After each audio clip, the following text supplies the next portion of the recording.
এখন থেকে আপনার প্রিয় সিরিয়ালগুলো ফ্রিতে দেখুন এক্সক্লুসিভলি শুধুমাত্র সান নেক্সটে। এখনই অ্যাপ ডাউনলোড করুন। রুদ্র, রুদ্র, বাবা আমার আমায় ক্ষমা করে দিস বাবা। আমি অনেক অন্যায় করেছি, আমাকে ক্ষমা করে দিস। তো সব পরে হবে বাবা, আমি এখনই বদ্যিকে ডাকতে যাচ্ছি।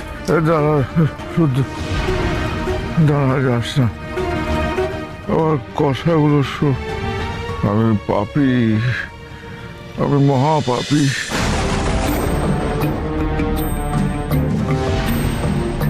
সত্যিটা আমায় স্বীকার করতে হবে, নইলে আমি মুক্তি পাবো না বাবা। এক সময় আমার পাপ কাজগুলো আমি তোর হাত দিয়ে করাতাম বাবা।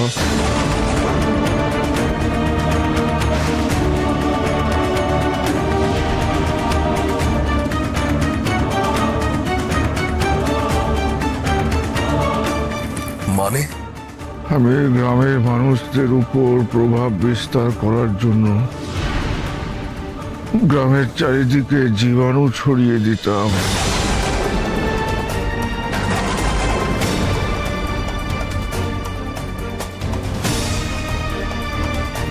তাও তোর হাত দিয়ে।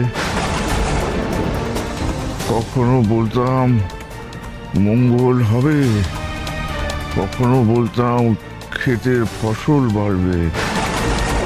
আসলে আমি এইভাবে মারণ জীবাণু ছড়িয়ে দিতাম, আর চিকিৎসা করার বিনিময়ে তাদের সর্বশান্ত করতাম।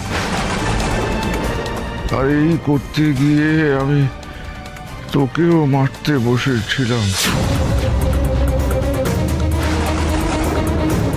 মঙ্গলার বাড়িতে ছড়ানোর জন্য জীবাণু পাঠিয়েছিলাম, কিন্তু জানি না কিভাবে তুই সংক্রমিত হয়েছিলি। বাচ্চাদের অসুস্থ হওয়ার পিছনেও আমি। মঙ্গলাকে ফাঁসাতে চেয়েছিলাম আমি, প্রসাদে বিষ মিশিয়ে।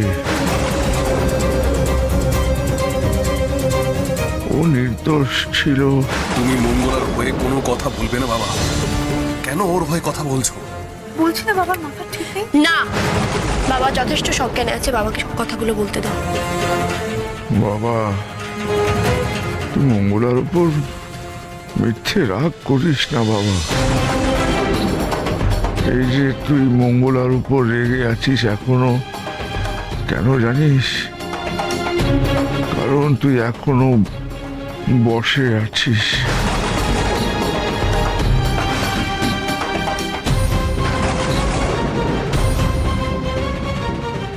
তোকে স্বর্ণ বৌমার হাত দিয়ে বশীকরণের ওষুধ খাইয়েছিলাম।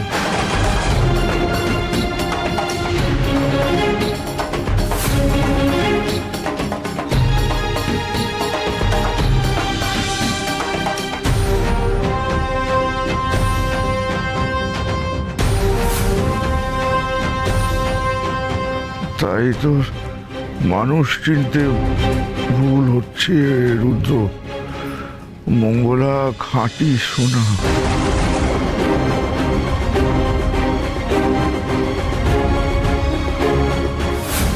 এই মন্ত্রপুত শরবতটা তোমায় যেভাবেই হোক রুদ্রকে খাওয়াতে হবে, তাহলেই কাটবে বশীকরণ। নিজের বুদ্ধি বিবেচনা অনুযায়ী চলবে রুদ্র, আর তখনই দূর করে দেবে ওই মঙ্গলাকে। কি করেছেন আপনি? এ যে মহাপাপ। এই পাপেই তো আজ আমার এই শাস্তি। কিন্তু বাবা, এর থেকে বাঁচার উপায় কি?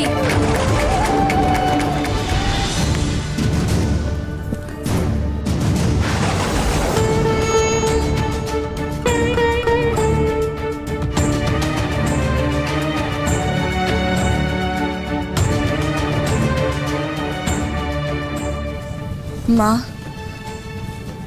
তুমি আমার শ্বশুরমশাইকে সুস্থ করে দাও মা। আমি মানছি তিনি ভুল করেছেন, কিন্তু আর 5 জনের মতন সেও তো তোমার সন্তান। সন্তান ভুল করলে মা কি তাকে এত বড় একটা কঠিন শাস্তি দেয়? সন্তান গর্ভে থাকলে তো সেও মাকে পা দিয়ে মারে, তাই বলে কি মা কিছু মনে করে? আমার শ্বশুর মশাইও শিশুর মতন অজ্ঞান, তার ভুল তুমি ক্ষমা করে দাও মা, তাকে সুস্থ করে দাও। তার হয়ে আমি ক্ষমা চাইছি মা, ক্ষমা করে দাও। মঙ্গলা,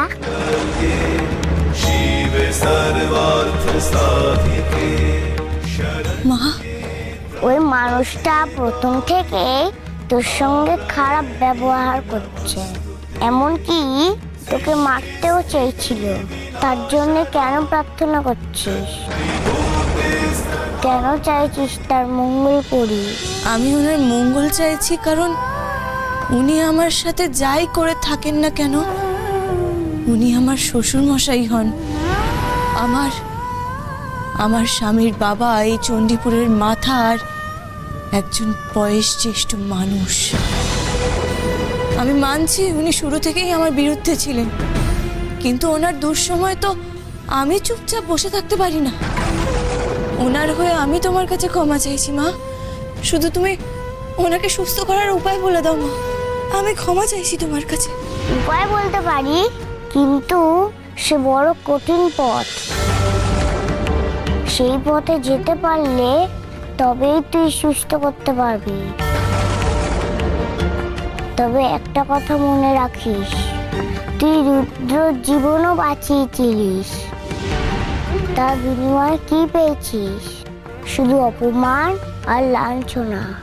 মা, আমি তো কখনোই ফলের আশা করে মানুষের উপকার করিনি। তুমি আমাকে আদেশ দিয়েছিলে মানুষের উপকার করার জন্য, তাই আমি করেছি। বিনিময়ে কি পাবো সেটা তো কোনোদিনই ভাবিনি মা। তাহলে আজ তুমি এরকম কথা কেন বলছো? বেশ, তবে আমি ভালো করে দেব। তোর যুক্তি আমি মেনে নিলাম।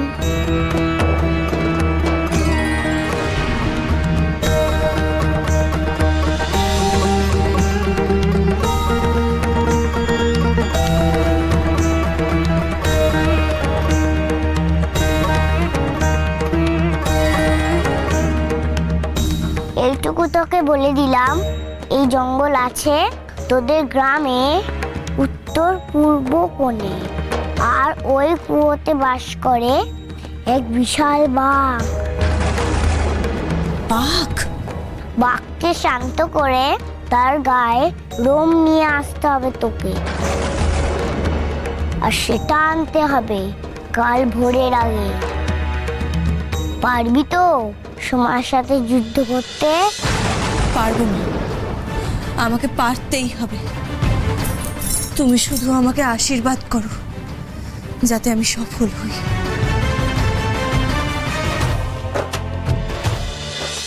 সবই তো শুনলি, আমি পাপী, অনেক অন্যায় করেছি, তাই আজ আমার এই সর্বনাশ হলো। একটা কথা মনে রাখিস বাবা, মানুষের ক্ষতি করলে নিজেরও ক্ষতি হয়। না বাবা, তুমি এত ভেঙে পড়ো না। তুমি কারোর ক্ষতি চাওনি, তুমি তো শুধু নিজের ক্ষমতা বাড়াতে চেয়েছিলে। তুমি প্রমাণ করতে চেয়েছিলে বাবা যে তুমি কত বড়। তাই তুমি যেমন অসুখ ছড়িয়ে মানুষের ক্ষতি করেছো, ঠিক তেমনি অসুখ নিরাময় করে পুণ্য লাভও করেছো।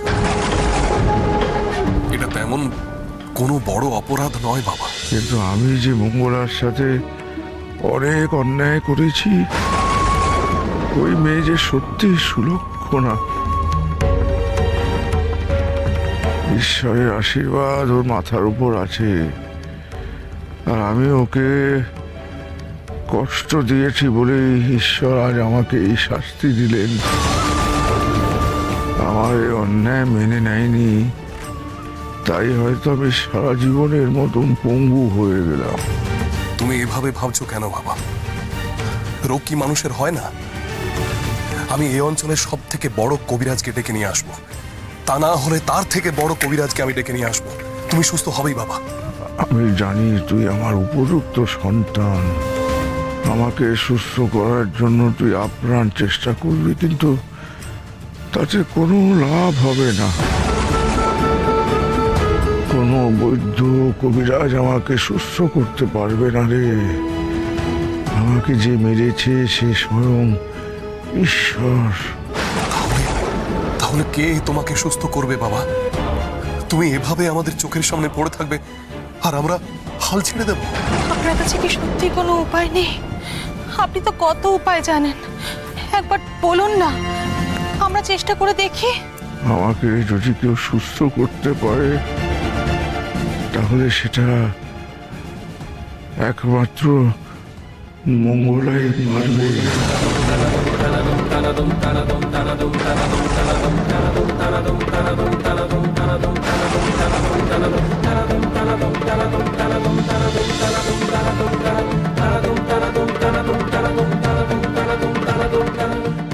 মঙ্গলা? মঙ্গলা, আমি এতদিন মঙ্গলার ঐশ্বরিক ক্ষমতার কথা স্বীকার করতে চাইনি, কিন্তু আজ বুঝতে পারছি ও প্রকৃত শুভ শক্তির আধার।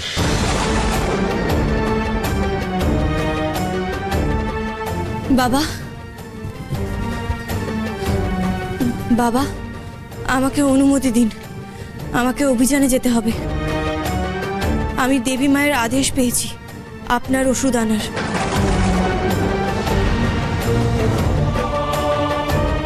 মায়ের কথা মতো আমাকে সেই জায়গায় পৌঁছাতে হবে। তুমি পারবে মা একা একা যেতে? পারবো বাবা, নিশ্চয়ই পারবো। মঙ্গলা, তুমি এখন শেষ ভরসা মা। পারলে তুমিই পারবে তোমার শ্বশুরমশাইকে সুস্থ করে তুলতে। সেই আশীর্বাদই করুন মা। মঙ্গলা, আমি তোমায় ভুল বুঝেছিলাম মঙ্গলা।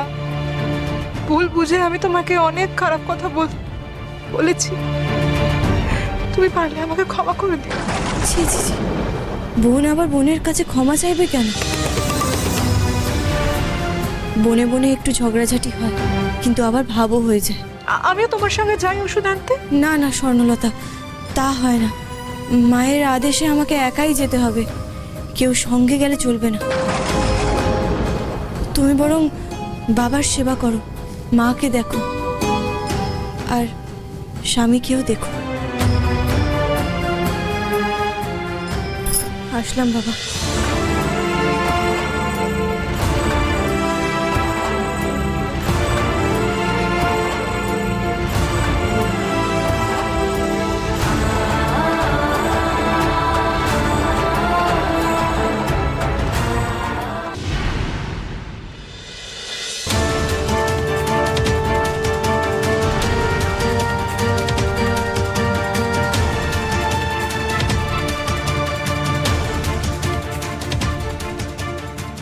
কেন মনে হচ্ছে যে কেউ আমাকে অনুসরণ করছে?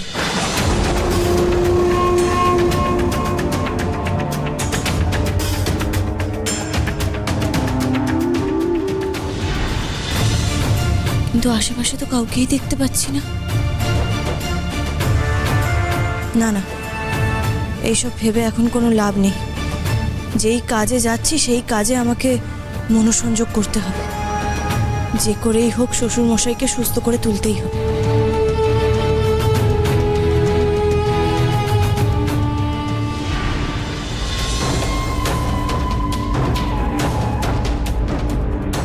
বাবা ঠাকুর যদি সুস্থ না হয় তাহলে তো আমারই লাভ।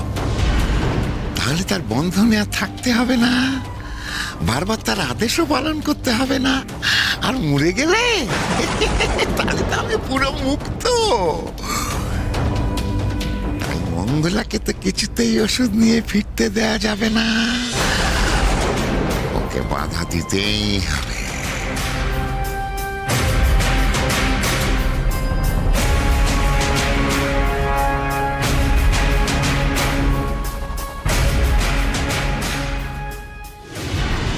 একটু মুখটা খোলার চেষ্টা করুন।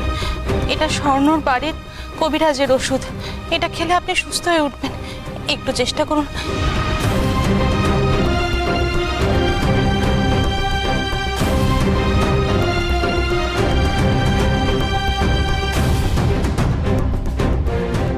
কি হবে রুদ্র, সব ওষুধ যে পড়ে গেল।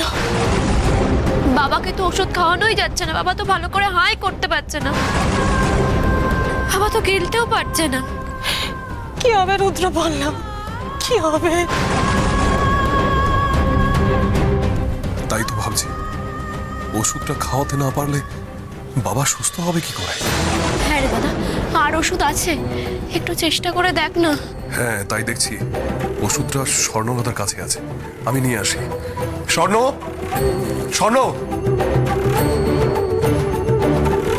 আমার মনে হয় একটু গরম দুধ খাওয়ালে বোধহয় শরীরে একটু বল পাবে। সকাল থেকে তো কিছুই খাওয়া হয়নি, না খেয়ে থাকলে যে শরীর আরো ভেঙে যাবে। হ্যাঁ মা, একটু গরম দুধ বরং বাবাকে খাওয়া। তুই আয় তো আমার সাথে, এসেলে আয়।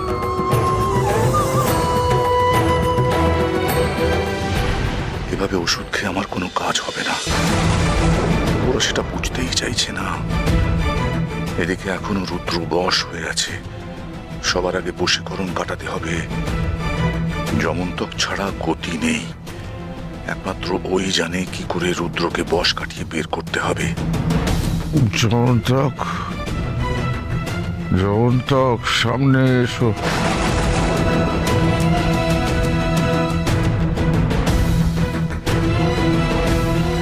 গেল কোথায় যমন্তক? আমি অসুস্থ হতে কি আমার রাস আলগা হয়ে গেল? যমন্তক কি বন্ধন কেটে বেরিয়ে গেল? না হলে আমি ডাকা সত্ত্বেও আসছে না কেন? আমি ডাকলেই তো সাড়া পাওয়ার কথা, কিন্তু যমন্তকের দেখা না পেলে তো রুদ্রর বশীকরণ কাটানো যাবে না। মঙ্গলা আমার জন্য এত করছে, আমি আমার ভুল বুঝতে পেরেছি। সবার আগে মঙ্গলাকে রক্ষা করা দরকার, আর সেটা পারবে রুদ্র। কিন্তু ও বশ হয়ে থাকলে তো কিছুই করা যাবে না, তো মঙ্গলাকে দেখলে আরো রেগে যাবে। সবই মনে হচ্ছে যমন্তকের কারসাজি, সুযোগ বুঝে পালিয়েছে, আর আমি এখানে অসহায় হয়ে পড়ে রইলাম, কিচ্ছু করতে পারছি না। যমন্তক, এসো, তুমি রুদ্রর বশীকরণ কাটাও, নইলে যে সর্বনাশ হয়ে যাবে। মঙ্গলা মায়ের কাছে ক্ষমা না চাইলে যে আমি মরেও শান্তি পাবো না যমন্তক। ও যে সত্যিকারের শুভ শক্তি।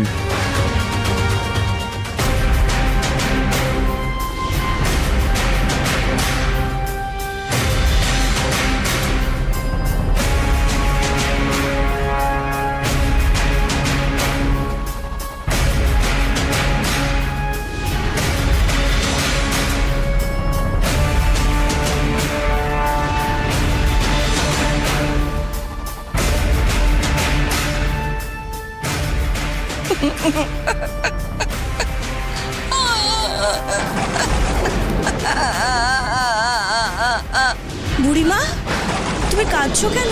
কাঁদবো না, আমার সমস্ত ছেলেটা ঘরে পক্ষাঘাতে পড়ে আছে। ওই ছেলেই ছিল একমাত্র রোজকেরে, তার জন্য ওষুধ আনতে এসেছিলাম চণ্ডীপুরে বাবা ঠাকুরের কাছে। কিন্তু আমার পোড়া কপাল, শুনলাম তিনি নিজেই নাকি অসুস্থ হয়ে শয্যাশায়ী। আচ্ছা বুড়িমা, তুমি বললে না তোমার ছেলের পক্ষাঘাত হয়েছে? আমিও তো পক্ষাঘাতের ওষুধই আনতে যাচ্ছি। বুড়িমা, তুমি একটা কাজ করো, তুমি এখানেই বসে থেকো, কোথাও যেও না। আমি ফিরে এসে সেই ওষুধের ভাগ তোমাকে দেব। না না না না মা, তা তো হয় নাকি? আমিও তোমার সাথে যাব বাবা। বসে থাকাচ্ছে, সঙ্গে গেলে আমারও সময় কেটে যাবে, তোকেও সঙ্গ দেওয়া হবে। তুই আমার এত বড় উপকার করছিস, আর আমি তোর সঙ্গে যাব না? না না বুড়িমা, তোমাকে যেতে হবে না, সে অনেক কঠিন পথ, তোমার অনেক কষ্ট হবে, তুমি পারবে না। খুব পারবো, আমার ছেলের জন্যে যত কষ্ট সহ্য করতে হয় আমি সব করব। তাছাড়া কথায় বলে না, একা বোকা। তুই যদি পথে কোনো সিদ্ধান্ত নিতে ভুল করিস, আমি তোকে সাহায্য করতে পারবো। যাবে বলছো? বেশ, তবে চলো, কিন্তু পথ বড্ড কঠিন, তোমার কিন্তু খুব কষ্ট হবে। হ্যাঁ, তুই চল না মেয়ে, যতই কঠিন পথ হোক আমিও তোর সাথে যাব। বেশ, তাহলে চলো।